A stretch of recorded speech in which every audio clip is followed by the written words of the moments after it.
There you go. Empty Shell of Radio Memphis and Rick Shaw here on this Wednesday, 10 minutes in front of the top of the hour, wrapping up today's edition of the Nooner. That guy, this guy on the way here in just a moment. Got crime time. Got to runner up to it.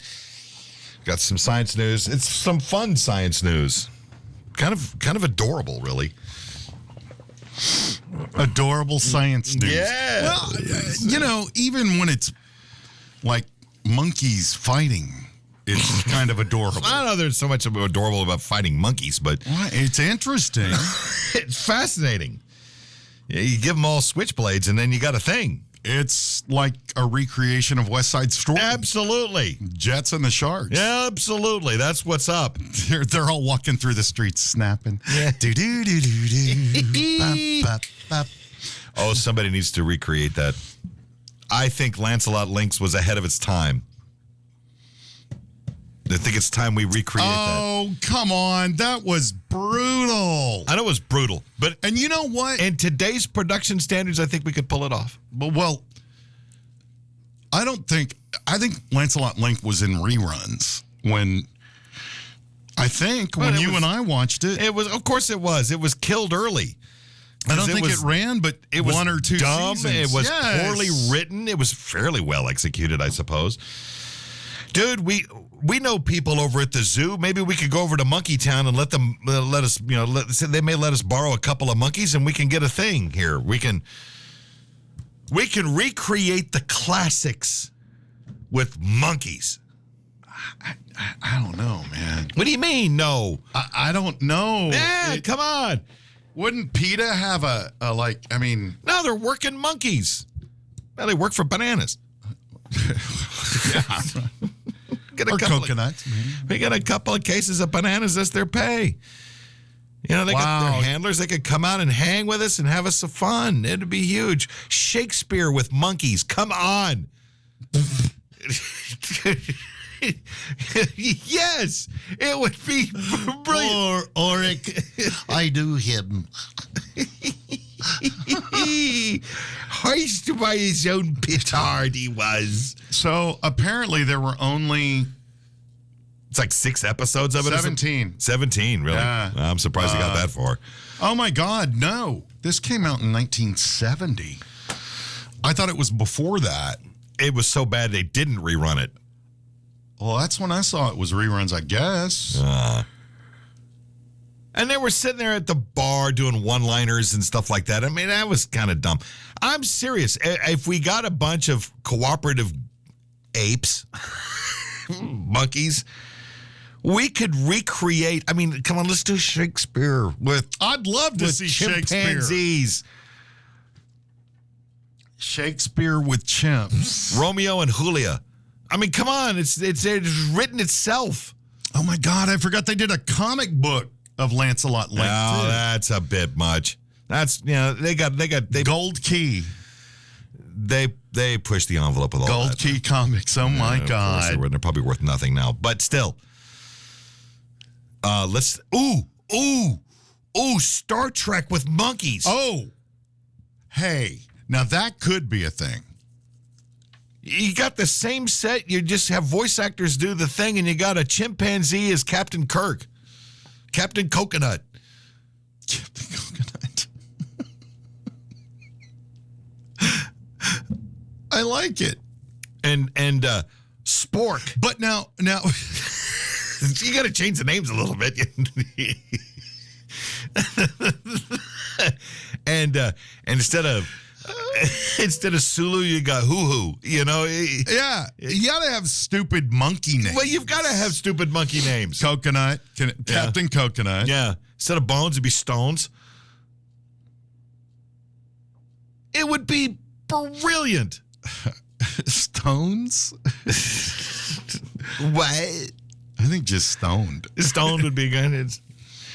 And a Scottish monkey, for the engineer. I'm giving it all she's got.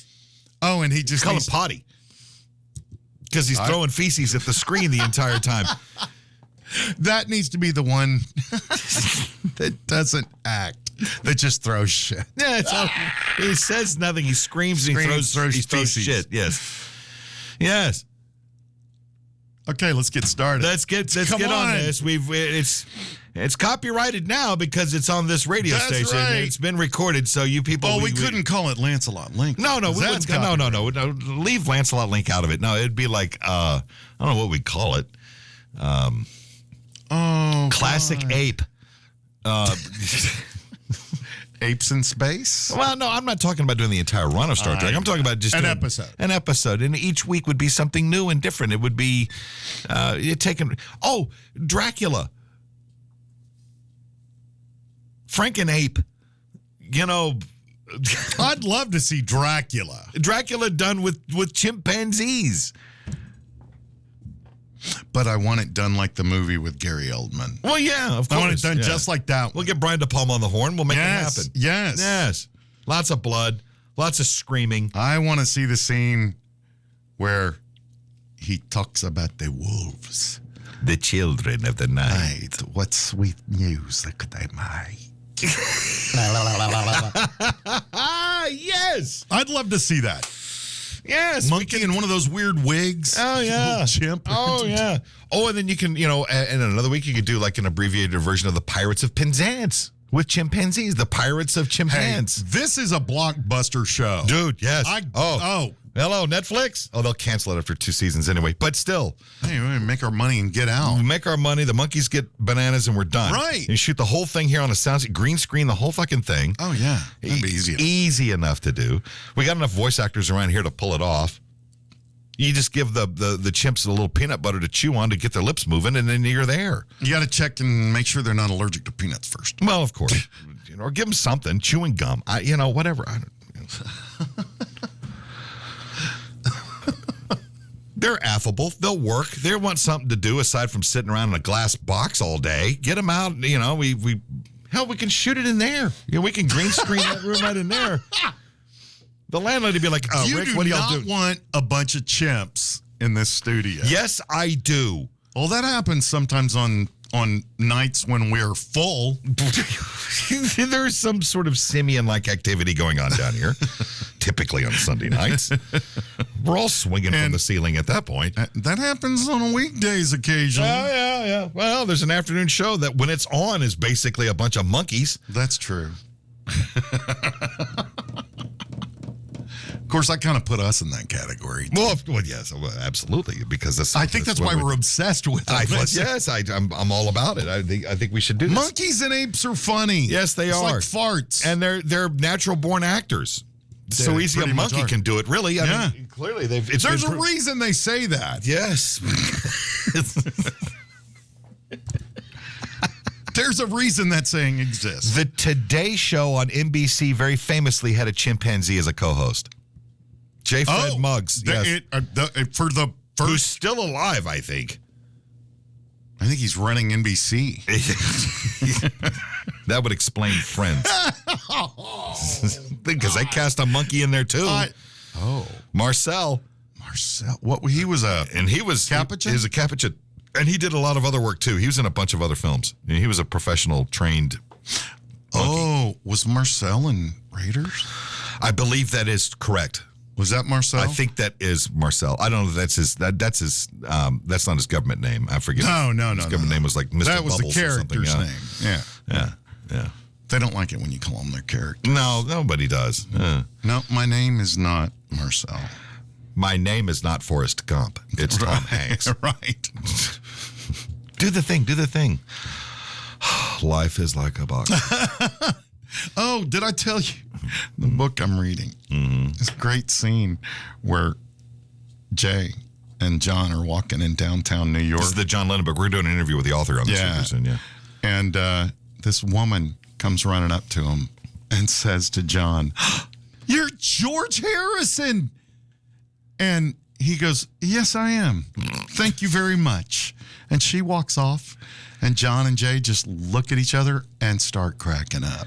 So Jay is going to be here. Is that right? The author. The author. Yeah, Jay who Bergen. knew John Lennon. Yeah. He was his attorney. That represented him during this whole thing with the mob. Yeah, it's a fascinating story. Well, and see, I didn't know much about this story. I've heard bits and pieces. I knew that he went to court in the early to mid 70s. Mm-hmm. There was a big fight. over a record and some people trying to rip him off. That's all I remember. I didn't know any of the details. I'm getting the dirty details. Well, he's going to be here. Jay Bergen is his name. He's going to be here next week, I believe. I believe so. I got to finish that book. Is it next Friday? I think. I'm not sure. Yeah. So we're going to have a chat with him about this. It looks fascinating. So it really is. Yeah. Before that guy, there's these guys in Great Britain. The government end of it, if you will, Parliament, ministers of said Parliament, the Ministry of Labor, more specifically, have admitted a big mistake. Dig this. They had a job opening in their education end, and they invited a couple of individuals to interview for this job, and it was in the arts. It was in dancing. Okay, and they went to an educator with a diploma in dance pedagogy, which I guess is like classically trained, ballet and jazz and tap and all that kind of stuff to apply for this job to teach it. But there was an unfortunate phrasing inside the job application where it said that they were looking for a dancer, stripper, escort, period. At a school. Yeah, the screenshot of the offer made the rounds on social media last week, and the ministry was like, oops. A member. How did that make it out? Copy and paste.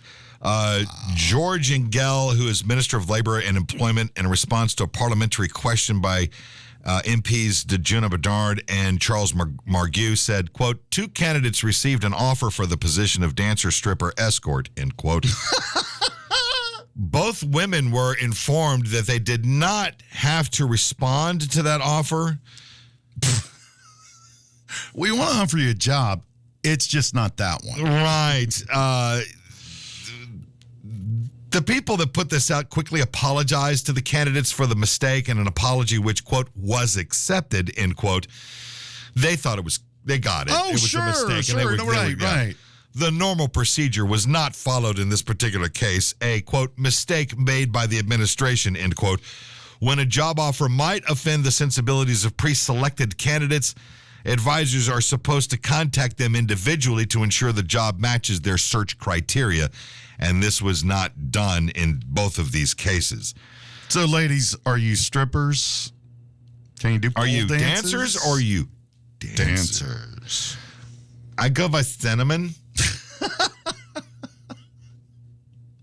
So how does this work? Do you want to see my tits? Is that, Right. Is that the casting couch? Life is hard. It's even I don't even know how that happened. And now Radio Memphis in the Morning presents How Not to Be That Guy. Hey, that guy, you might be onto something, though. A government stripper might be a thing. Hey. It would make Congress a lot more amusing. Yeah, it would. Isn't that what Lauren Boebert is? I mean, she looks kind of like a stripper. I think she is or was. Ladies and gentlemen, on the main stage, Lauren Boebert. Marjorie Taylor Greene. Everybody goes, yes, exactly. Yeah, I don't think so. No, but you have like the office of the stripper, the government the office of nakedness. I'm so there. Yeah, that's idiocracy. The stripper czar. That was idiocracy. Dude, we're living it. I know. I revisited the film. I got about 3/4 of the way through it, and I went, this is real. This is too much. This is I can't stomach this anymore because this was not supposed to be real. It was funny until it happened. I know. This is in my cabinet, the Minister of Ass.